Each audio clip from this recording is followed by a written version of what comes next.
करना। शोधन मीनस to detoxify, उन्होंने अंदरों शरीर के अंदरों बाहर कढ़ना।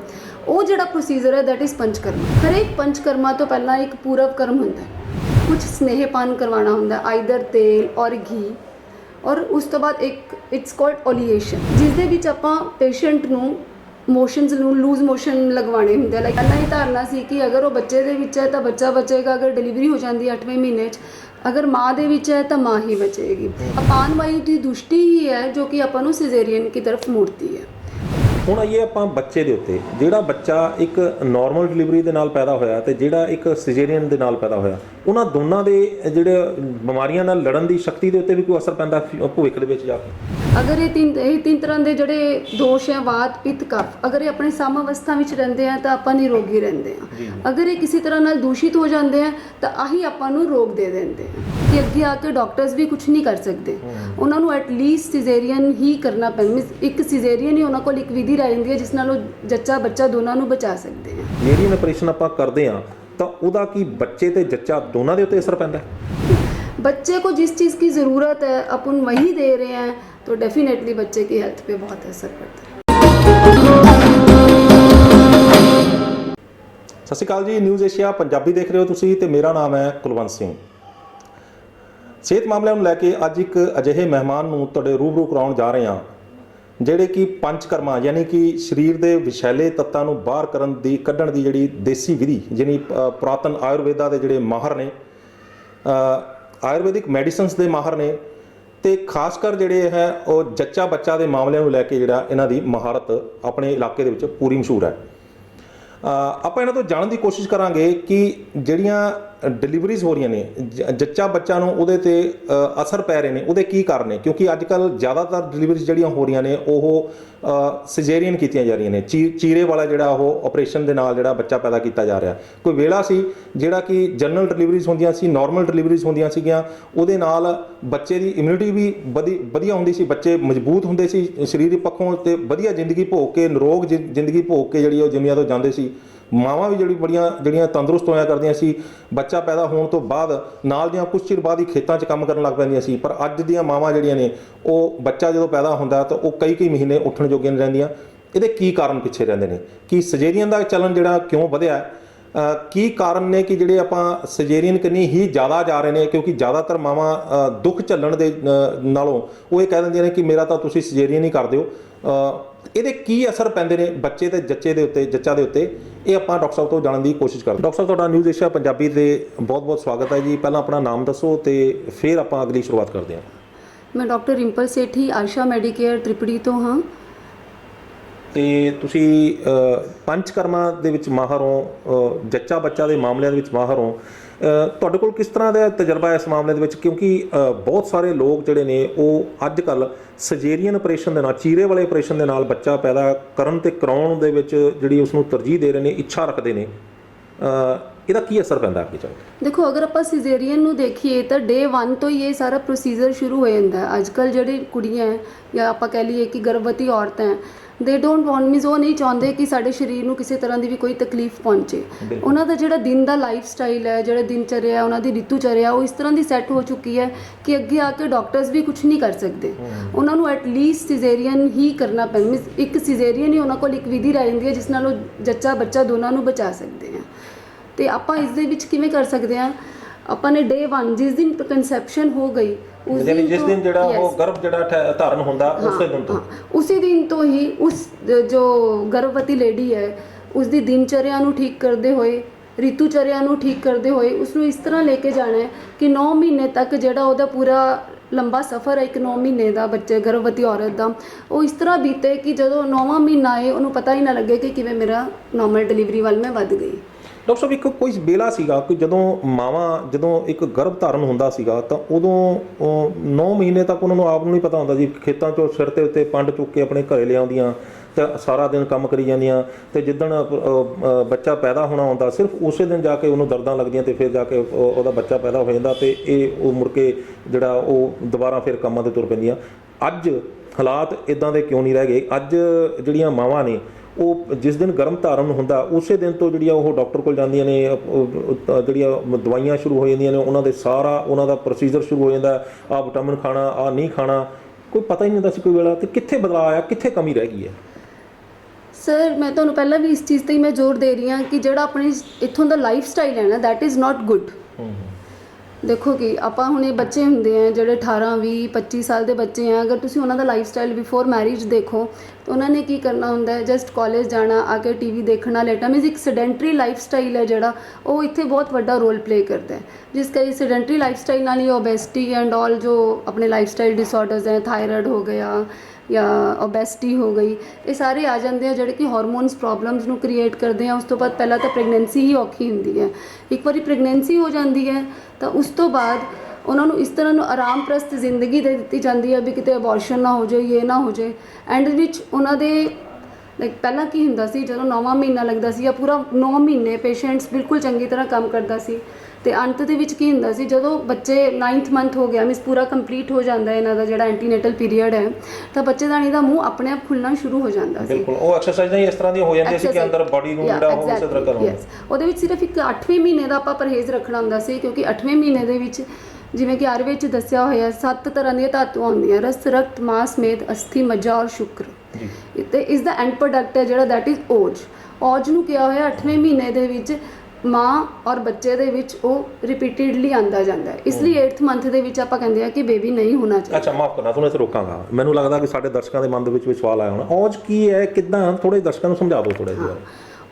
Os is the end product of all the 7 ਧਾਤੂਸ। 7 ਧਾਤੂ ਪੰਜਾਬੀ ਆਪਾਂ ਤਰਜੀਹ ਕਰਾਂਗੇ।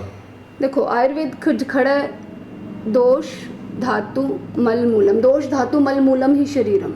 ठीक है, अगर ये तीन तरह के जोड़े दोष है, वात, पित्त, कफ, अगर ये अपने सम अवस्था में रहते हैं तो आप निरोगी रहते हैं। अगर ये किसी तरह नाल दूषित हो जाते हैं तो आही आपां नूं रोग दे देंदे हैं। और जिहड़ा आपां अन्न खाने, अन्न तो ही अपने अगलियां 7 धातुआं बननियां होंदियां। फर्स्ट इज रस, that is essence and the end product of the अन्न, जो कि आप अन्न खाते हैं। इस तो अगे ही रक्त, मास, मेद, अस्थि, मज्जा और शुक्र बनना होता है। उस तो बाद जिहड़ा इस जो ओज है वो अष्ट बिंदु है, मीनस सिर्फ 8 ड्रॉप्स जिन्ना ही अपनी शरीर दे विच रहिंदा है। ते की रोल हुंदा है शरीर दे अंदर? धारनी है, मीनस आही तुष्टि, पुष्टि, धारण, पालन सब कुछ अपने शरीर दा ओज ही करता है। ਤੇ ਹੁਣ ਇਹ ਦੱਸੋ ਕਿ ਜਿਹੜਾ ਤੁਸੀਂ ਔਜ ਦੀ ਗੱਲ ਕਰ ਰਹੇ ਸੀ ਵੀ 8ਵਾਂ ਮਹੀਨੇ ਦੇ ਵਿੱਚ ਔਜ ਦੀ ਜਿਹੜੀ ਉਹ ਕੀ ਉਹ ਜਿਹੜਾ ਕੁਝ ਉਹ ਬੱਚੇ ਤੇ ਮਾਂ ਦੇ ਵਿੱਚ ਆਂਦਾ ਜਾਂਦਾ ਰਹਿੰਦਾ। ਪਹਿਲਾਂ ਹੀ ਧਾਰਨਾ ਸੀ ਕਿ ਅਗਰ ਉਹ ਬੱਚੇ ਦੇ ਵਿੱਚ ਹੈ ਤਾਂ ਬੱਚਾ ਬਚੇਗਾ, ਅਗਰ ਡਿਲੀਵਰੀ ਹੋ ਜਾਂਦੀ 8ਵੇਂ ਮਹੀਨੇ 'ਚ, ਅਗਰ ਮਾਂ ਦੇ ਵਿੱਚ ਹੈ ਤਾਂ ਮਾਂ ਹੀ ਬਚੇਗੀ। ਇਸ ਲਈ ਆਪਾਂ 8th ਮੰਥ ਦੇ ਵਿੱਚ ਪ੍ਰੀਕਾਸ਼ਨਸ ਲੈਂਦੇ ਹਾਂ। ਲੇਕਿਨ ਅੱਜ ਕੱਲ੍ਹ ਦੀਆਂ ਜਿਹੜੀਆਂ ਗਰਲਸ ਹੈ ਜਾਂ ਮਾਤਾਵਾਂ ਹੈ ਉਹ ਇसी ਚੀਜ਼ ਨੂੰ ਪੂਰੇ ਹੋਲ 9 ਮੰਥ ਤੱਕ ਹੀ ਲੈ ਕੇ ਜਾਂਦੀਆਂ। बट एंड टाइम तक डॉक्टर को कुछ नहीं रहता। इन केस कोई PIH हो गया या BP वध रहा, फीटल डिस्ट्रेस हो गया, तो डॉक्टर किसी भी तरह का कोई रिस्क नहीं लैंदा ते ਉਹ ਸਿਜ਼ੇਰੀਅਨ ਵੱਲ ਨੂੰ ਵੱਧ ਜਾਂਦੀ ਹੈ ਚੀਜ਼। ਯਾਨੀ ਹੁਣ ਆਪਾਂ ਕੁੱਲ ਮਿਲਾ ਕੇ ਜੇਕਰ ਆਪਾਂ ਆਪਣੇ ਦਰਸ਼ਕਾਂ ਨੂੰ, ਆਪਣੀਆਂ ਭੈਣਾਂ ਨੂੰ, ਆਪਣੀਆਂ ਮਾਤਾਵਾਂ ਨੂੰ, ਆਪਣੀਆਂ ਬੱਚੀਆਂ ਨੂੰ ਇਹ ਸਮਝਾਉਣ ਦੀ ਕੋਸ਼ਿਸ਼ ਕਰੀਏ ਕਿ ਜਿਹੜਾ ਆਪਾਂ ਕੰਮ ਕਰਨਾ ਛੱਡ ਜਾਂਦੇ ਹਾਂ, ਆਪਾਂ ਕਹਿ ਦਿੰਦੇ ਹਾਂ ਵੀ ਸਾਨੂੰ ਤਾਂ ਜੀ ਗਰਭ ਧਾਰਨ ਹੋਇਆ ਹੋਇਆ ਕਿਤੇ ਸਾਡੇ ਬੱਚੇ ਨੂੰ ਨੁਕਸਾਨ ਨਾ ਹੋ ਜੇ, ਉਹ ਉਲਟਾ ਜਿਹੜਾ ਆਪਾਂ ਆਰਾਮ ਪ੍ਰਸਤ ਹੋ ਕੇ ਆਪਾਂ ਖਾਣਾ ਪੀਣਾ ਹੋਰ ਢੰਗ ਦੇ ਨਾਲ ਕਰੀ ਜਾਂਦੇ ਹਾਂ, ਉਹਦਾ ਉਲਟਾ ਨੁਕਸਾਨ ਹੁੰਦਾ? ਨਹੀਂ ਸਰ, ਮੈਂ ਇਹ ਬਿਲਕੁਲ 100% ਤਾਂ ਨਹੀਂ ਕਹਿ ਸਕਦੀ। ਨਹੀਂ, ਜਿਹਨੂੰ ਪ੍ਰੋਬਲਮ ਨਹੀਂ ਹੈਗੀ ਜੇ ਉਹ ਵੀ ਇਦਾਂ ਕਰਦਾ ਫਿਰ ਹਾਂ ਨੁਕਸਾਨ ਹੈ। ਬਟ ਕੀ ਹੁੰਦਾ ਹੈ, ਦੇਖੋ ਇੱਕ ਜਿਵੇਂ ਕਿ आयुर्वेद 'ਚ 5 ਤਰ੍ਹਾਂ ਦੀ ਬਾਤ ਦਿੱਤੀ ਗਈ ਹੈ। ਜੀ ਜੀ। जो गर्भ धारण करना, गर्भ को बाहर निकालना, ये अपान वायु का काम है। अगर अपान वायु दुष्टी है ਤਾਂ ਆਪਾਂ ਨੂੰ ਨਾਰਮਲ ਡਿਲੀਵਰੀ ਕਰਨ 'ਚ ਪ੍ਰੋਬਲਮ ਹੁੰਦੀ ਹੈ। ਲੇਕਿਨ ਮੈਂ ਪੰਜਾਬ ਪਟਿਆਲਾ ਦੇ ਵਿੱਚ ਇੱਕ ਨਵਾਂ ਪ੍ਰੋਗਰਾਮ ਲੈ ਕੇ ਆਈ ਹਾਂ। ਨਵਾਂ ਪ੍ਰੋਗਰਾਮ ਇਨ ਦਾ ਸੈਂਸ ਕਿ ਇੱਕ ਅਜਿਹੀ ਕੋ ਲੈ ਕੇ ਆਈ ਹਾਂ ਜਿਸ ਨਾਲ ਕਿ ਇਸ ਨੂੰ ਕਹਿੰਦੇ ਸੁਲਭ ਪ੍ਰਸੂਤੀ, ਮੀਨਸ ਆਸਾਨ ਤਰੀਕੇ ਨਾਲ ਨਾਰਮਲ ਡਿਲੀਵਰੀ ਵੱਲ ਵਧੀਏ। ਮੀਨਸ 70 to 80% ਚਾਂਸਿਸ ਇਸ ਦੇ ਵਿੱਚ ਨਾਰਮਲ ਡਿਲੀਵਰੀ ਦੇ ਰਹਿੰਦੇ ਆ। ਲੇਕਿਨ ਡੇ 1 ਤੋਂ ਲੈ ਕੇ means before conception till delivery patient ਨੂੰ ਅਲੱਗ-ਅਲੱਗ ਤਰੀਕੇ ਦੀ ਮੈਡੀਸਿਨਸ, ਅਲੱਗ-ਅਲੱਗ ਤਰੀਕੇ ਦੀਆਂ ਥੈਰੇਪੀਜ਼, ਉਹਨਾਂ 'ਚੋਂ ਪੰਚਕਰਮਾ ਦੀ ਇੱਕ ਥੈਰੇਪੀ ਹੈ, ਬਸਤੀ ਕਹਿੰਦੇ ਆ ਜਿਸ ਨੂੰ, ਉਹ ਦੇਣੀ ਹੁੰਦੀ ਹੈ। ਉਹ ਰੈਕਟਲ ਰੂਟ ਦੇ ਥਰੂ ਅਸੀਂ ਕੁਝ ਆਇਲ ਇਨਸਰਟ ਕਰਦੇ ਹਾਂ ਜੋ ਕਿ ਅਪਾਨ ਵਾਯੂ ਦੀ ਦ੍ਰਿਸ਼ਟੀ ਨੂੰ ਠੀਕ ਕਰਦਾ ਹੈ। ਮੀਨਸ ਅੱਛਾ, ਮੈਂ ਤੁਹਾਨੂੰ ਇੱਥੇ ਰੋਕਾਂਗਾ। ਇਹ ਚੀਜ਼ ਦੀ ਲੋੜ ਆਪਾਂ ਨੂੰ ਕਿਉਂ ਪਈ ਹੈ ਇੱਥੇ? ਇਹ ਕਨਸੈਪਟ ਕੀ ਹੈ, ਇਹਦੇ ਹੁਣ ਕਿਸ ਤਰ੍ਹਾਂ ਟ੍ਰੀਟਮੈਂਟ ਦਿੱਤਾ ਹੈ, ਇਹਨੂੰ ਤਾਂ ਆਪਾਂ ਚਲੋ ਆਪਾਂ ਅੱਗੇ ਚੱਲ ਕੇ ਆਪਾਂ ਨੂੰ ਪੁੱਛਦੇ ਹਾਂ ਤੁਹਾਨੂੰ। ਮੈਂ ਇਹ ਚਾਹੁੰਦਾ ਕਿ ਦਰਸ਼ਕਾਂ ਨੂੰ ਆਪਾਂ ਇਹ ਦੱਸੀਏ ਕਿ ਇਸ ਚੀਜ਼ ਦੀ ਲੋੜ ਕਿਉਂ ਪਈ ਹੈ, ਕਿਉਂਕਿ ਜਿਹੜੀ ਨਾਰਮਲ ਡਿਲੀਵਰੀ ਦੀ ਵੱਲ ਆਪਾਂ ਨੂੰ ਇੱਕ ਪ੍ਰੋਸੈਸ ਅਪਣਾਉਣਾ, ਇੱਕ ਪੂਰਾ ਪ੍ਰੋਸੀਜਰ ਦੇ ਥਰੂ ਨਿਕਲਣਾ, ਜਿਸ ਤਰ੍ਹਾਂ ਤੁਸੀਂ ਦੱਸ ਰਹੇ ਹੋ ਵੀ ਆਪਾਂ ਇਹ ਨਵਾਂ ਪ੍ਰੋਸੀਜਰ ਲੈ ਕੇ ਆਏ ਹਾਂ, ਇਹਦੀ ਲੋੜ ਕਿਉਂ ਪਈ ਹੈ, ਕਿਉਂ ਇਸ ਹਾਲਾਤ ਦੇ ਵਿੱਚ ਆਪਾਂ ਪਹੁੰਚ ਗਏ ਹਾਂ ਕਿ ਅੱਜ ਆਪਾਂ ਨੂੰ ਇਸ ਪੈਥੀ ਵੱਲ, ਇਸ ਤਰੀਕੇ ਵੱਲ ਪਹੁੰਚਣਾ ਪਿਆ ਜਿਹੜੀ ਕਿ ਪਹਿਲਾਂ ਆਪਣੇ ਆਪ ਜਿਹੜੀਆਂ ਨਾਰਮਲ ਡਿਲੀਵਰੀਜ਼ ਹੋ ਰਹੀਆਂ ਸੀਗੀਆਂ। ਦੇਖੋ ਸਰ, ਬਹੁਤ ਪੇਸ਼ੈਂਟਸ ਮੇਰੇ ਕੋਲ ਆਉਂਦੇ ਸੀ ਜਿਹੜੇ ਕਿ ਅੰਦਰੋਂ ਚਾਹੁੰਦੇ ਸੀ ਕਿ ਸਾਡੀ ਨਾਰਮਲ ਡਿਲੀਵਰੀ ਹੋਏ ਜੀ। ਮੀਨਸ ਅਗਰ 10 ਲੇਡੀਜ਼ ਆਉਂਦੀਆਂ ਤਾਂ ਉਹਨਾਂ ਵਿੱਚੋਂ 5 ਚਾਹੁੰਦੀਆਂ ਕਿ ਸਾਡੀ ਨਾਰਮਲ ਹੋਵੇ, 5 ਚਾਹੁੰਦੀਆਂ ਸਾਡੀ ਸਿਜ਼ੇਰੀਅਨ ਹੋਏ। ਮੀਨਸ ਕਈ ਐਸੇ ਪੇਸ਼ੈਂਟਸ ਵੀ ਮੈंने ਦੇਖੇ हैं कि ਉਹ ਕਹਿੰਦੇ ਕਿ ਅਸੀਂ ਨਾਰਮਲ ਡਿਲੀਵਰੀ ਕਰਵਾਣੀ ਹੈ, we don't want to go for normal pains, ਅਸੀਂ ਸਿੱਧਾ ਸਿਜ਼ੇਰੀਅਨ ਹੀ ਕਰਵਾਉਣਾ ਚਾਹੁੰਦੇ ਹਾਂ। लेकिन कुछ ऐसे इच्छुक ਹੁੰਦੇ हैं कि ਸਾਡੀ ਜਾਣ ਕੇ मीन्स जान के तो खैर कोई भी नहीं करता, लेकिन they don't want to go for caesareans कि किसी भी तरीके नाल साडा सिजेरियन ना होवे। मैं ये तो नहीं कहती कि 100% उसनू रोकिया जा सकता है, बट कोशिश आई रही है कि 70 to 80% ਅਸੀਂ सिजेरियन ਨੂੰ रोक ਸਕੀਏ ਤੇ ਉਸਨੂੰ ਨਾਰਮਲ ਡਿਲੀਵਰ ਕਰਵਾ ਸਕੀਏ। ਅੱਛਾ, ਜਿਹੜੇ ਇਹ ਸਿਜ਼ੇਰੀਅਨ ਆਪਰੇਸ਼ਨ ਕਰਵਾਏ ਜਾ ਰਹੇ ਨੇ, ਜ਼ਿਆਦਾਤਰ ਜਿਹੜੇ ਨੇ ਉਹ ਇਹ ਦੋਸ਼ ਲੱਗ ਰਹੇ ਨੇ ਕਿ ਡਾਕਟਰਸ ਜਿਹੜੇ ਨੇ ਉਹ ਜਿਹੜੇ ਗਾਇਨੀ ਦੇ ਡਾਕਟਰਸ ਨੇ ਉਹ ਆਪਣਾ ਫਾਇਦਾ ਖੱਟਣ ਲਈ ਜਿਹੜਾ ਜਿਹੜਾ ਸਿਜ਼ੇਰੀਅਨ ਢਿੱਡ ਪਾਟ ਰਹੇ ਨੇ ਤੇ ਜਿਹੜਾ ਉਹ ਪੈਸਾ ਕਮਾਉਣ ਲਈ, ਜਿਹੜਾ ਕਿਉਂਕਿ ਆਪਰੇਸ਼ਨ ਕਰਨਗੇ ਤਾਂ ਉਹਦਾ ਪੈਸਾ ਵੱਧ ਬਣੇਗਾ, ਉਹਨਾਂ ਦਿਨ ਵੱਧ ਰੱਖਣਾ ਪਏਗਾ, ਉਹਨਾਂ ਚਾਰजेस ਵੱਧ ਲੈਣਗੇ ਤੇ ਉਹਦੇ ਮੁਤਾਬਕ ਜਿਹੜਾ ਹੈ ਸਿਜ਼ੇਰੀਅਨ ਦੇ ਆਪਰੇਸ਼ਨਸ ਜਿਹੜੇ ਮੇਰੇ ਕੁਝ ਸੀਐਮਓਜ਼ ਦੇ ਨਾਲ ਵੀ ਕੋਈ ਗੱਲ ਹੋਈ, ਕੁਝ ਸੀਨੀਅਰ ਡਾਕਟਰਸ ਦੇ ਨਾਲ ਵੀ ਗੱਲ ਹੋਈ ਹੈ, ਉਹ ਵੀ ਇਸ ਗੱਲ ਨੂੰ ਮੰਨਦੇ ਨੇ ਵੀ ਹਾਂ ਇਸ ਤਰ੍ਹਾਂ ਦਾ ਕਨਸੈਪਟ ਹੈ, ਲੇਕਿਨ ਸਬੂਤ ਜਦੋਂ ਮਿਲਦੇ ਨੇ ਫਿਰ ਉਦੋਂ ਕਾਰਵਾਈ ਹੁੰਦੀ ਹੈ। ਪਰ ਇਹਦੇ ਨਾਲ ਆਪਾਂ ਇਹ ਦੇਖੀਏ ਵੀ ਇਹ ਚੀਜ਼ਾਂ ਜਿਹੜੀਆਂ ਨੇ ਉਹ ਇਹਨਾਂ ਦਾ ਅਸਰ ਬਾਡੀ ਦੇ ਉੱਤੇ, ਜਦੋਂ ਸਿਜ਼ੇਰੀਅਨ ਆਪਰੇਸ਼ਨ ਆਪਾਂ ਕਰਦੇ ਹਾਂ ਤਾਂ ਉਹਦਾ ਕੀ ਬੱਚੇ ਤੇ ਜੱਚਾ ਦੋਨਾਂ ਦੇ ਉੱਤੇ ਅਸਰ ਪੈਂਦਾ? सर देखो, पहला तो मैं इस गल नाल बिल्कुल सहमत नहीं हाँ कि कोई भी डॉक्टर जान के करता होएगा। पेशेंट आंदी है, उसका क्या 9th मंथ का रूटीन रहा है, क्या रहा है, दे डोंट नो। पेशेंट आए, उन्होंने देखा कि फीटल डिस्ट्रेस है, बच्चे की धड़कन घट रही है या पेशेंट का BP हाई हो रहा है, तो उस टाइम साढ़े कोल कुछ भी नहीं रह जाता, गायनोकोलॉजिस्ट कोल कुछ भी नहीं रह जाता, उसनू सिजेरियन करना ही पैंदा, बिकॉज आप माँ नू भी सेफ रखना है और बच्चे नू भी सेफ रखना है। ठीक है, बाकी ये है कि जो नॉर्मल भगवान ने दिता है, नॉर्मल तरीके नाल डिलीवरी होना, उस तो बाद पेशेंट ने 5-6 घंटे बाद ही आराम नाल खड़ा हो जाना ते अपनी डेली रूटीन एक्टिविटीज़ नू करना है। ये caesarean they which it's not possible कि आप 5-6 आवर्स के बाद यू कैन डू एवरीथिंग। 15 दिन नहीं महीना लग जाना। एग्जैक्टली। तो इस चीज़ को हम नहीं मान सकते कि नॉर्मल एंड सिजेरियन बराबर हैं, इसमें फ़र्क तो है ही है। और पेशेंट की मैं जानना चाह रहा पे भी फर्क पड़ता है, नो डाउट। ਇਹੀ ਜਾਣਨਾ ਚਾਹ ਰਿਹਾ ਕਿ ਮਰੀਜ਼ ਤਾਂ ਚਲੋ ਬਾਅਦ ਚ ਬਣਦਾ, ਇੱਕ ਮਾਂ ਹੈ, ਮਾਂ ਬੱਚਾ ਪੈਦਾ ਕਰਨ ਦੀ ਜਿਹੜੀ ਸ੍ਰਿਸ਼ਟੀ ਨੇ, ਜਿਹੜੀ ਮਾਂ ਨੂੰ ਜਿਹੜੀ ਅਲਾਮਤ ਬਖਸ਼ੀ ਹੈ, ਜਿਹੜੀ ਉਸਨੂੰ ਵਰਦਾਨ ਦਿੱਤਾ ਹੈ ਮਾਂ ਨੂੰ, ਤਾਂ ਇਹ ਚੀਜ਼ ਆਪਣੇ ਆਪ ਦੇ ਵਿੱਚ ਇਸਨੂੰ ਆਪਾਂ ਮਰਜ਼ ਨਹੀਂ ਕਹਿ ਸਕਦੇ, ਇਹ ਤਾਂ ਇੱਕ ਕੁਦਰਤ ਦੀ ਪ੍ਰਕਿਰਿਆ ਹੈਗੀ ਹੈ। ਤਾਂ ਇਹ ਜਿਹੜਾ ਵੀ ਕੋਈ ਮਾਂ ਸਿਜ਼ੇਰੀਅਨ ਆਪਰੇਸ਼ਨ ਕਰਾਉਂਦੀ ਹੈ ਉਸ ਦੇ ਨਾਲ ਉਹਦੀ ਬਾਡੀ ਦੇ ਉੱਤੇ ਕੀ ਅਸਰ ਪੈਂਦਾ, ਪਲੱਸ ਉਸ ਬੱਚੇ ਦੇ ਉੱਤੇ ਕੀ ਅਸਰ ਪੈਂਦਾ ਜਿਹੜਾ ਸਿਜ਼ੇਰੀਅਨ ਦੇ ਥਰੂ ਹੋ ਕੇ ਜਿਹੜਾ ਇਸ ਦੁਨੀਆ ਨੂੰ ਦੇਖਦਾ ਹੈ। सर देखो, एक तो सबसे पहले जो असर पड़ता है पेशेंट की हेल्थ पे पड़ता है, मीनस जो गर्भिणी है ਉਹਦੀ हेल्थ ਤੇ असर ਪੈਂਦਾ ਹੈ। ਕੀ ਹੁੰਦਾ ਹੈ ਕਿ ਜਦੋਂ ਪੇਸ਼ੈਂਟ ਨੂੰ ਆਪਾਂ ਕਿਹਾ ਕਿ ਸਪਾਈਨਲ ਲੱਗਿਆ ਜਾਂ ਉਸ ਤੋਂ ਬਾਅਦ ਉਹਦੇ ਪੇਟ ਤੇ ਚੀਰਾ ਲੱਗਿਆ, यूट्रस ਦੇ ਉੱਤੇ ਚੀਰਾ लगता है, ठीक है, तो वो मसल टोन वैसी नहीं रह जाती यूट्रस की, इट्स अ मस्कुलर ऑर्गन, तो वैसी मसल टोन नहीं रहती। जो कुदरत की चीज़ है और जो बनाई हुई है, हम स्टिच करते हैं या कुछ जो बनाई हुई है, it's a lot of difference. ठीक है, एक आर्टिफिशियल चीज़ और एक आर्टिफिशियल तरीके से जोड़ी हुई और एक नॉर्मल तरीके से जोड़ी हुई, ये तो असर एक कि यूट्रस ने कुछ टाइम लेके अपने नॉर्मल पोजीशन च आ जाना ਹੁੰਦਾ ਹੈ, ਆਪਣੇ ਆਪ ਹੋ ਜਾਂਦਾ। ਕਿਉਂਕਿ ਜੇ ਆਪਾਂ ਆਸਾਨ ਭਾਸ਼ਾ 'ਚ ਕਹੀਏ ਤਾਂ ਜਦੋਂ ਬੱਚਾ ਪੇਟ ਦੇ ਵਿੱਚ ਜਾਂਦਾ ਹੈ ਉਸ ਤੋਂ ਪਹਿਲਾਂ ਜਿਹੜੀ ਹੈ ਉਹਦੀ ਸਾਈਜ਼ ਬਹੁਤ ਛੋਟਾ ਹੁੰਦਾ ਹੈ। ਜਦੋਂ ਬੱਚਾ ਪੇਟ ਦੇ ਅੰਦਰ ਵੱਡਾ ਹੁੰਦਾ ਰਹਿੰਦਾ ਤਾਂ ਉਹ ਸਾਈਜ਼ ਫੁੱਲ ਕੇ ਇੱਕ ਵੱਡੇ ਗੁਬਾਰੇ ਜਿਹਾ ਹੋ ਜਾਂਦਾ, ਤਾਂ ਜਦੋਂ ਉਹ ਬੱਚਾ ਉਸ ਦੇ ਵਿੱਚੋਂ ਨਿਕਲ ਜਾਂਦਾ ਤਾਂ ਉਸਨੇ ਆਪਣੇ ਉਸੇ ਸਾਈਜ਼ 'ਚ ਜਾਣਾ ਹੁੰਦਾ। तो सिजेरियन और नॉर्मल में उस टाइम का भी डिफरेंस रहता है, मीनस हीलिंग प्रोसेस है ਜਿਹੜੀ ਉਹ सिजेरियन ਦੇ ਵਿੱਚ नो डाउट डिले होएगी जी। तो इस चीज़ का पेशेंट की हेल्थ पे बहुत असर पड़ता है। ਤੇ ਜਦੋਂ ਆਪਾਂ ਸਿਜ਼ੇਰੀਅਨ ਕਰਵਾ ਲੈਂਦੇ ਆ ਆਪਰੇਸ਼ਨ ਤਾਂ ਕੀ ਜਿਹੜੇ ਯੂਟਰਸ ਨੇ, ਯਾਨੀ ਜਿਹੜਾ ਅੰਦਰ ਜਿਹੜਾ ਆਪਣੀ ਯੂਟਰਸ ਹੁੰਦੀ ਹੈ ਉਸਨੇ ਆਪਣੇ ਆਪ ਜਦੋਂ ਨਾਰਮਲ ਡਿਲੀਵਰੀ 'ਚ ਉਹਨੇ ਆਪਣੇ ਆਪ ਆਪਣੀ ਜਗ੍ਹਾ ਤੇ ਆ ਜਾਣਾ ਹੁੰਦਾ, ਜਿਸ ਤਰ੍ਹਾਂ ਕੁਦਰਤੀ ਪ੍ਰਕਿਰਿਆ ਹੈਗੀ ਆ। ਸਿਜ਼ੇਰੀਅਨ ਦੇ ਵਿੱਚ ਫਿਰ ਉਹ ਆਪਣੇ ਆਪ ਆਉਣ ਦੇ ਵਿੱਚ ਉਹਨੂੰ ਦਿੱਕਤ ਆਉਂਦੀ ਹੈ ਕਿਉਂਕਿ ਉਹਦੇ 'ਚ ਚੀਰਾ ਵੀ ਲੱਗਾ ਹੁੰਦਾ, ਉਸ ਨੂੰ ਉਹਦੇ ਪੱਠੇ ਵੀ ਕਮਜ਼ੋਰ ਹੋ ਜਾਂਦੇ ਨੇ, ਤਾਂ ਉਹ ਫਿਰ ਅੱਗੇ ਚੱਲ ਕੇ ਜਿਹੜੀ ਆ ਉਹ ਜੱਚਾ ਦੀ ਉਹ ਸਿਹਤ ਦੇ ਉੱਤੇ ਵੀ ਅਸਰ ਪਾਉਂਦੀ ਹੈ ਉਹ ਚੀਜ਼ ਜਿਹੜੀ।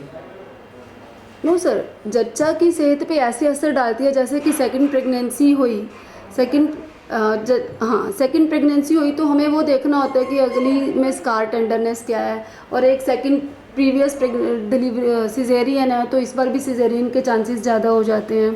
और एक स्कार टेंडरनेस का रहता है कि कहीं जड़ा पिछला को मीनस लाइक जिस ते उत्ते स्टिच लगे हुए हैं वो किते पतला होके वो फट ना जाए, तो इस चीज़ का असर पड़ता है। बाकी रही इनोवुलेट मीनस अपनी स्थान ते आने की जगह थोड़ा जिहा टाइम डिले रहिंदा है, लेकिन सिजेरियन च भी उन्हें अपनी जगह ते वापस आना हुंदा है तो नॉर्मल च भी उन्हें अपनी जगह ते वापस आना हुंदा है। मीनस वो अपनी पोजीशन को अटेन कर ही लेंदा है, बट थोड़ा सा टाइम का डिफरेंस रहता है। ਅੱਛਾ ਇੱਕ ਗੱਲ ਦੱਸੋ ਕਿ ਜਿਹੜਾ ਆਪਾਂ ਸਜੇਰੀਅਨ ਨਾਲ ਆਪਰੇਸ਼ਨ ਕਰਦੇ ਹਾਂ ਤੇ ਦੁਬਾਰਾ ਜੇ ਉਸੇ ਔਰਤ ਨੇ ਦੁਬਾਰਾ ਬੱਚਾ ਪੈਦਾ ਕਰਨਾ ਹੋਵੇ ਤਾਂ ਕੀ ਉਸ ਨੂੰ ਕੋਈ ਕੰਪਲਿਕੇਸ਼ਨਸ ਆਉਂਦੀਆਂ ਨੇ ਕਿ ਉਸ ਨੂੰ ਦੁਬਾਰਾ ਸਜੇਰੀਅਨ ਦਾ ਆਪਰੇਸ਼ਨ ਕਰਨਾ ਪਏਗਾ ਜਾਂ ਨਾਰਮਲ ਡਿਲੀਵਰੀ ਹੋਏਗੀ? ਇਹਦੇ 'ਚ ਵੀ ਕੋਈ ਕੰਪਲਿਕੇਸ਼ਨ ਆਉਂਦੀਆਂ ਜੇ ਇੱਕ ਵਾਰੀ ਸਜੇਰੀਅਨ ਕਰਾ ਲਿਆ ਤਾਂ ਦੁਬਾਰਾ ਵੀ ਸਜੇਰੀਅਨ ਹੀ ਹੋਏਗਾ ਜਾਂ ਇੱਕ ਵਾਰੀ ਨਾਰਮਲ ਕਰਾ ਲਿਆ ਤਾਂ ਉਹਦੇ 'ਚ ਕੋਈ ਫਰਕ ਆਉਂਦਾ ਇਹਦੇ 'ਚ? ਸਰ ਦੇਖੋ, ਇਸ ਦੇ ਵਿੱਚ ਦੋ ਡਿਲੀਵਰੀਜ਼ ਦੇ ਵਿਚਕਾਰ ਦਾ ਟਾਈਮ ਕਿੰਨਾ ਹੈ, इट मैटर्स।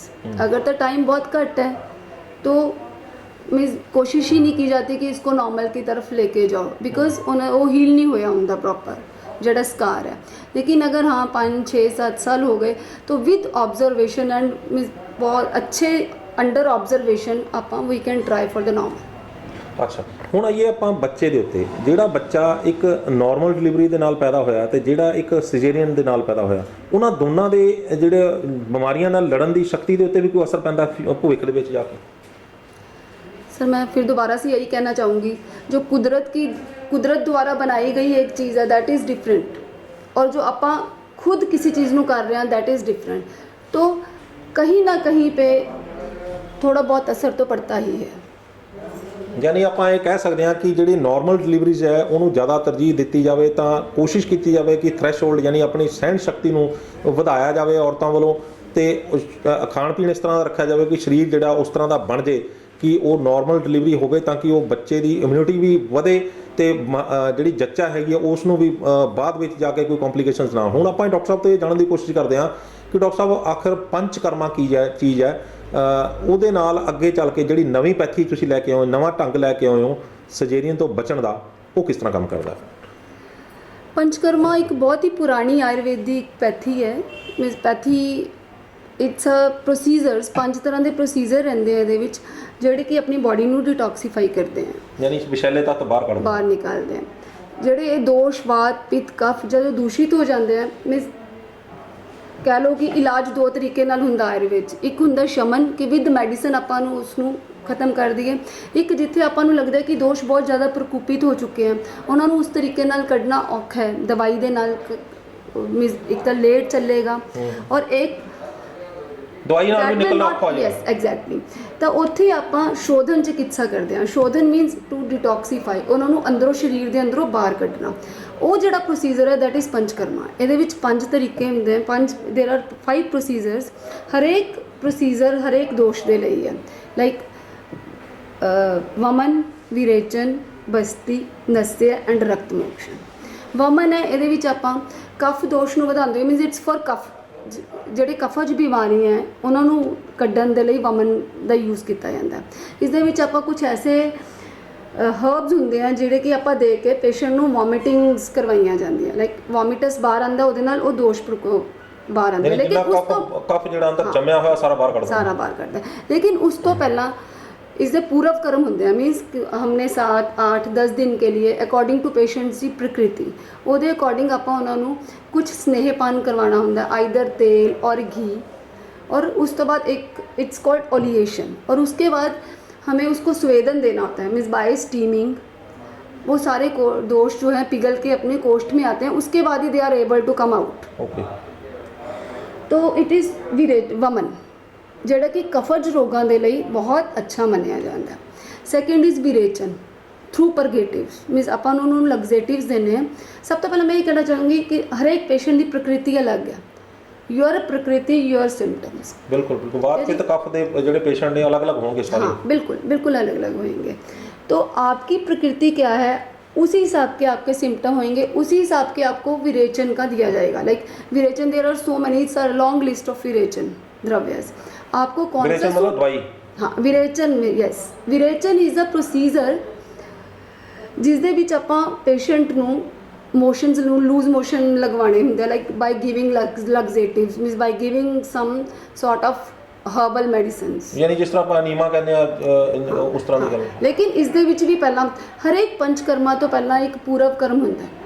पूरव कर्म मीन्स पहले हमने उसको 7-8 दिन के लिए ओलिएशन करवानी है, उसको स्वेदन करवाना है। उसके बाद जो एक डे होता है प्रधान कर्म का, दैट इज़ विरेचन, उसी रसी ਨੂੰ ਪ੍ਰਗੇਟਿਵ ਦਿੰਦੇ ਆ ਤੇ ਉਸ ਤੋਂ ਬਾਅਦ ਉਹਨਾਂ ਨੂੰ 5 7 10 ਵੇਗ ਆਉਂਦੇ ਆ ਤੇ ਪਿੱਤ ਇਸ ਦੇ ਵਿੱਚ ਪਿੱਤ ਦੀ ਸ਼ੁੱਧੀ ਹੁੰਦੀ ਹੈ। ਮੀਨਸ ਪਿੱਤਜ ਰੋਗ ਜਿੰਨੇ ਵੀ ਹੈ ਤੁਹਾਡੇ ਦੈਟ ਵਿਲ ਕਮ ਆਊਟ। ਗਰਮੀ ਬਾਡੀ ਦੇ ਅੰਦਰ ਜਿਹੜੀ ਜਿਹੜੇ ਪਿੱਤੇ ਦੇ ਅੰਦਰ ਜਿੰਨੀ ਵੀ ਗਰਮੀ ਹੋਗੀ ਸਾਰੀ ਬਾਹਰ ਨਿਕਲ ਜਾਏਗੀ। Exactly heat related disease. And second thing, ਉਸ ਤੋਂ ਬਾਅਦ ਵੀ ਨਹੀਂ ਕਿ ਆਪਾਂ ਕੀ ਇਹ ਵਿਰੇਚਨ ਦਿੱਤਾ ਔਰ ਪੇਸ਼ੈਂਟ ਨੂੰ ਛੱਡਤਾ, ਲੋ, ਕਿਉਂਕਿ ਉਸ ਤੋਂ ਬਾਅਦ ਉਸਦੀ ਅਗਨੀ ਹੈ ਜਿਹੜੀ ਉਹ ਬਹੁਤ ज़्यादा लाइक जो डाइजेस्टिव फायर है वो बहुत ज़्यादा वीक हो जाती है। लेकिन उसको दोबारा से हमने बूस्ट अप करना है तो उसके लिए एक पश्चात क्रम में संसर्जन क्रम रहता है। उसदे विच आपां लाइट मॉडरेट हैवी डाइट में देंदे हुए उसकी डाइजेस्टिव सिस्टम मीन्स फायर को दोबारा से बूस्ट करना है। और उसके बाद हमारी एक रसायन थेरेपी रहती है ताकि मीन्स उसको strengthen the body, to strengthen the body, जिसके लिए हम ये कर रहे हैं। थर्ड इज़ बस्ती। मैं ये मानती हूँ कि ये जो गायनी के जितने भी रोग हैं दैट ऑल आर वातज, और ये बस्ती चिकित्सा is one of the best treatment. Means इस तो अच्छी चिकित्सा, इट्स लाइक ऑसम। इसके लिए मेरे पास कोई वर्ड नहीं है बस्ती के लिए।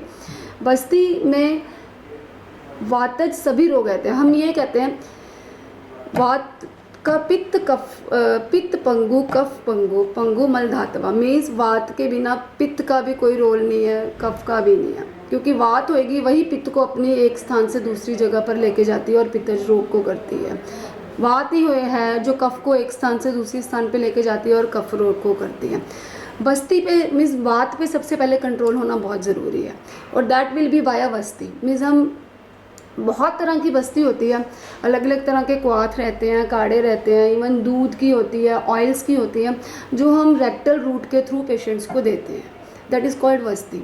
और ये जो मैं सुलभ प्रसूति लेके आई हूँ, मीन्स एक easy antenatal and easy delivery जो प्रोग्राम हम लेके आए हैं यहाँ पे, उसमें बस्ती का एक बहुत बड़ा रोल है। अच्छा डॉक्टर साहब ये दसो भी किन्ने दिन की प्रक्रिया होंदी है ते ਇਹਦੇ ਲਈ ਕਿਸ ਕਿਸ ਤਰ੍ਹਾਂ ਦੇ ਜਿਹੜੇ ਉਹਦੇ ਚੋਂ ਗੁਜ਼ਰਨਾ ਪੈਂਦਾ, ਜਿਹੜੇ ਕਿਸ ਤਰ੍ਹਾਂ ਤੁਹਾਡੇ ਉਹਦੇ ਚੋਂ ਜਿਹੜੇ ਢੰਗ ਤਰੀਕੇ ਦੇ ਵਿੱਚ ਪ੍ਰੋਸੀਜਰ सर देखो, मैं फिर दोबारा से यही कहूँगी, योर प्रकृति योर सिम्टम्स।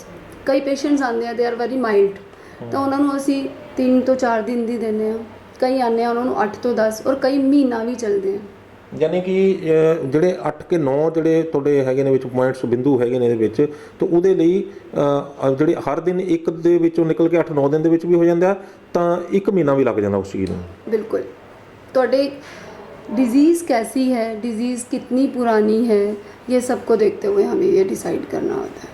ਅੱਛਾ, ਜਿਹੜੀਆਂ ਤੁਸੀਂ ਇੱਕ ਗੱਲ ਦੱਸੀ ਹੈ, ਇਹਦੇ ਤੋਂ ਇਹ ਸਾਬਤ ਹੁੰਦਾ ਕਿ ਬੋਡੀ ਦੇ ਅੰਦਰ ਜਿਹੜੀਆਂ ਆਪਣੇ ਬੋਡੀ ਦੇ ਅੰਦਰ ਜਿਹੜੀ ਬਿਮਾਰੀ ਹੋਏਗੀ ਜਾਂ ਪਹਿਲਾਂ ਦੇ ਉੱਤੋਂ ਜਿਹੜੀਆਂ ਆਪਾਂ ਨੂੰ ਪ੍ਰੋਬਲਮਸ ਹੋਣਗੀਆਂ, ਉਹਦੇ ਕਾਰਨ ਹੀ ਆਪਾਂ ਨੂੰ ਜਿਹੜੀ ਅੱਗੇ ਚੱਲ ਕੇ ਉਹ ਨਾਰਮਲ ਡਿਲੀਵਰੀ ਜਿਹੜੀ ਉਹ ਨਹੀਂ ਹੋ ਪਾਉਂਦੀ। ਜਿਹੜੀ ਸਰੀਰ ਦੇ ਅੰਦਰ ਵਿਸ਼ੈਲੇ ਤੱਤ ਨੇ, ਜਿਹੜੀ ਸਰੀਰ ਦੇ ਅੰਦਰ ਪਹਿਲਾਂ ਕੋਈ ਬਿਮਾਰੀ ਹੈ, ਉਹ ਆਪਾਂ ਨੂੰ ਅੱਗੇ ਚੱਲ ਕੇ ਨਾਰਮਲ ਡਿਲੀਵਰੀ ਕਰਾਉਣ ਦੇ ਵਿੱਚ ਉਹ ਰੋਕ ਦਿੰਦੀ ਹੈ ਤੇ ਆਪਾਂ ਨੂੰ ਸਰਜਰੀ ਨਹੀਂ ਹੋਣਾ ਪੈਂਦਾ। ਸਿੱਧੇ ਸਾਦੇ ਦੇਸੀ ਭਾਸ਼ਾ 'ਚ ਆਪਾਂ ਨੇ ਗੱਲ ਕਰੀਏ ਤਾਂ ਪਹਿਲਾਂ ਆਪਾਂ ਨੂੰ ਜਿਹੜੇ ਸਰੀਰ ਦੇ ਅੰਦਰ ਪਹਿਲੀਆਂ ਬਿਮਾਰੀਆਂ ਨੇ, ਪਹਿਲੇ ਜਿਹੜੇ ਅੰਦਰ ਖਰਾਬੀਆਂ ਨੇ, ਉਹਨੂੰ ਠੀਕ ਕਰ ਲਈਏ ਤਾਂ ਫਿਰ ਜਿਹੜਾ ਅੱਗੇ ਚੱਲ ਕੇ ਜਿਹੜਾ ਉਹ ਨਾਰਮਲ ਡਿਲੀਵਰੀ ਪੈਦਾ ਹੋਣ 'ਚ ਕੋਈ ਜਿਹੜੀ ਹੋਣ ਦੇ 'ਚ ਉਹ ਕੋਈ ਦਿੱਕਤ ਨਹੀਂ ਹੈਗੀ। ਤੇ ਇਹਦੇ ਨਾਲ ਨਾਲ ਨਾ ਸਿਰਫ ਨਾਰਮਲ ਡਿਲੀਵਰੀ ਹੋ ਜਾਏਗੀ, ਬਲਕਿ ਜਿਹੜਾ ਜੱਚਾ ਦੀ ਜਿਹੜੀ ਉਹ ਸਿਹਤ ਵੀ ਪਹਿਲਾਂ ਨਾਲੋਂ ਵਧੀਆ ਹੋ ਜਾਏਗੀ। ਇਹੀ ਹੈ ਨਾ? हाँ बिल्कुल, क्योंकि जी बात है वो 5 तरह दी है। उन्होंने जो एक अपान है, क्योंकि मैं बहुत लंबा नहीं लेके जाऊँगी, अपान वायु की दुष्टि ही है जो कि अपन सिजेरियन की तरफ मोड़ती है। ठीक है, तो क्या होता है, जैसे ही पेशेंट ने कंसीव किया तो ਅਸੀਂ ਹਰ 10 ਦਿਨ ਬਾਅਦ ਉਹਨਾਂ ਨੂੰ ਇੱਕ ਮਾਤਰਾ ਬਸਤੀ ਦਿੰਦੇ ਹਾਂ। ਮੀਨਸ 30 to 40 ml ਜਿਹੜੀ ਆਇਲ ਹੁੰਦਾ, ਇੱਕ one type of oil that is inserted through the rectal route of the patient. ਤਾਂ ਉਸ ਨਾਲ ਉਹਨਾਂ ਦੀ ਅਪਾਨ ਵਾਯੂ ਦੀ ਦੁਸ਼ਟੀ ਹੈ ਜਿਹੜੀ ਠੀਕ ਹੁੰਦੀ ਹੈ। ਔਰ ਪੇਸ਼ੈਂਟ मीन्स पेशेंट मैं उरे नहीं है पेशेंट्स, नहीं तो बहुत सारे पेशेंट्स है ਜਿਹੜੇ ਕਿ ਅਸੀਂ ਐਵੇਂ ਡਿਲੀਵਰ ਕਰਵਾਏ ਆ।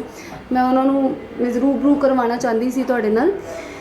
ਉਹਦੇ ਵਿੱਚ ਪੇਸ਼ੈਂਟ ਨੂੰ ਇੱਕ तो सब तो बड़ी गल है PIH मीन्स पेशेंट मेरे तो आते हैं कि BP बहुत बढ़ रहे हैं, तो हम वही मात्रा बस्ती शुरू करते हैं। तो उनका थोड़े टाइम बाद वो BP की लेबिटोलॉल ले रहे होते हैं, ये ले रहे होते हैं, वो बंद हो जाती है। मीन्स नॉट एवरी पेशेंट, लेकिन 10 में से 8 पेशेंट्स की।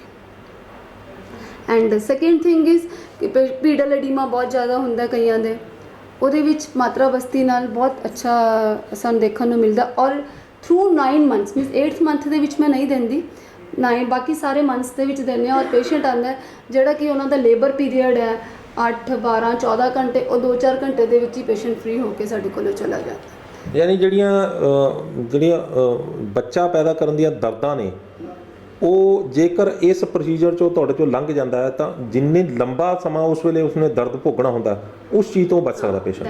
ਹਾਂ, ਉਹ ਟਾਈਮ ਬਹੁਤ ਸ਼ਾਰਟ ਹੋ ਜਾਂਦਾ ਹੈ।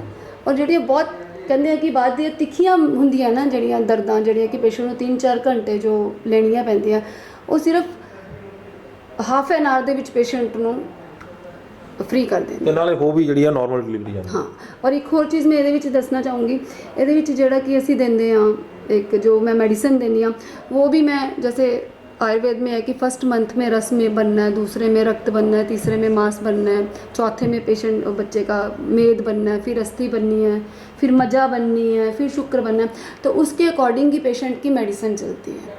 लाइक फर्स्ट मंथ में रस बनाने वाली औषधियाँ दी जाती हैं, वैसा ही उनको आहार बताया जाता है। सेकेंड च रक्त बनने वाली हैं, थर्ड च मांस बनने वाली हैं। सारा बच्चे की गल कर रहे हो भी ये बच्चे का ये बन रहा है, तो उसको वही दिया जाता है पेशेंट को, मीन्स लाइक गर्भिणी को जो है प्रेगनेंट लेडी को।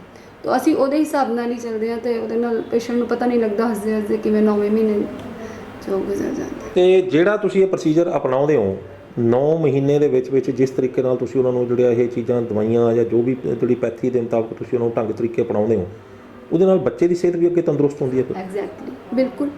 देखो, हमें जो चीज़ चाहिए वो हमें मिल रही है, तो वो कितनी ताकतवर होगी। ਹੁਣ ਤੁਹਾਨੂੰ ਕਿਸੇ ਚੀਜ਼ ਦੀ ਜ਼ਰੂਰਤ ਹੈ, ਆਪਾਂ ਉਹੀ ਦਈਏ ਤਾਂ ਪੇਟ ਉਸੇ ਚੀਜ਼ ਨਾਲ ਹੀ ਅੱਛੀ ਤਰੀਕੇ ਨਾਲ ਭਰਦਾ। ਸਬਜ਼ੀ ਦੀ ਭੁੱਖ ਹੈ, ਆਪਾਂ ਰੋਟੀ ਦੇ ਦਈਏ ਤਾਂ ਆਈ ਡੋਂਟ ਥਿੰਕ ਸੋ ਕਿ ਆਪਾਂ ਨੂੰ ਉਨੀ अंदरों सेटिस्फेक्शन मिलेगी। ठीक है, बच्चे को जिस चीज़ की ज़रूरत है अपन वही दे रहे हैं, तो डेफिनेटली बच्चे की हेल्थ पे बहुत असर पड़ता है। ਕੁੱਲ ਮਿਲਾ ਕੇ ਆਪਾਂ ਇਹ ਕਹਿ ਸਕਦੇ ਹਾਂ ਕਿ ਜੋ ਬੱਚੇ ਨੂੰ ਮਾਂ ਦੇ ਪੇਟ ਦੇ ਵਿੱਚੋਂ ਜਿਹੜੀਆਂ ਚੀਜ਼ਾਂ ਕੁਦਰਤ ਕਹਿੰਦੀ ਆ ਵੀ ਇਹ ਚੀਜ਼ਾਂ ਮਿਲਣੀਆਂ ਚਾਹੀਦੀਆਂ ਨੇ, ਉਹ ਅਕਸਰ ਨਹੀਂ ਮਿਲ ਪਾਉਂਦੀਆਂ। ਅਕਸਰ ਬੱਚੇ ਜਿਹੜੇ ਨੇ ਦੁਨੀਆ ਦੇ ਉੱਤੇ ਜਦੋਂ ਆਉਂਦੇ ਨੇ, ਦੁਨੀਆ ਦੇਖਦੇ ਨੇ, ਤਾਂ ਉਹਨਾਂ ਨੂੰ ਉਹਦੇ ਵਿੱਚ ਕਈ ਤਰ੍ਹਾਂ ਦੀਆਂ ਬਿਮਾਰੀਆਂ ਲੈ ਕੇ ਆਉਂਦੇ ਨੇ, ਕਈ ਤਰ੍ਹਾਂ ਦੀਆਂ ਤਕਲੀਫਾਂ ਆਉਂਦੀਆਂ ਨੇ, ਜਾਂ ਲੰਮੇ ਸਮੇਂ ਤੱਕ ਜਿਹੜਾ ਉਹ ਬੱਚਾ ਬਿਮਾਰ ਰਹਿੰਦਾ ਤੇ ਲੰਮੇ ਸਮੇਂ ਤੱਕ ਉਸ ਨੂੰ ਜਿਹੜਾ ਉਸ ਚੀਜ਼ ਦੇ ਭੋਗਣਾ ਪੈਂਦਾ, ਕਿਉਂਕਿ ਉਸ ਨੂੰ ਮਾਂ ਦੇ ਪੇਟ ਚੋਂ ਉਹ ਨਹੀਂ ਮਿਲਿਆ ਜਿਹੜਾ ਕੁਦਰਤ ਵੱਲੋਂ ਜਿਹੜਾ ਉਸ ਨੂੰ ਰਿਕੁਆਇਰਡ ਸੀ।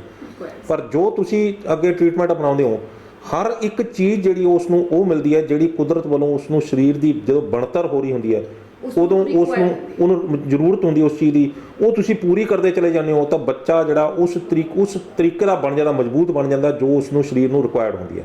ਬਿਲਕੁਲ। ਤੇ ਤੁਸੀਂ ਮਤਲਬ ਇਹ ਪੱਕਾ ਹੈਗਾ, ਤਜਰਬਾ ਹੈਗਾ ਕਿ ਆਉਣ ਜਿਹੜੇ ਬੱਚੇ ਹੁੰਦੇ ਨੇ ਉਹ ਪੱਕੇ ਹੀ ਤੰਦਰੁਸਤ ਰਹਿੰਦੇ ਨੇ?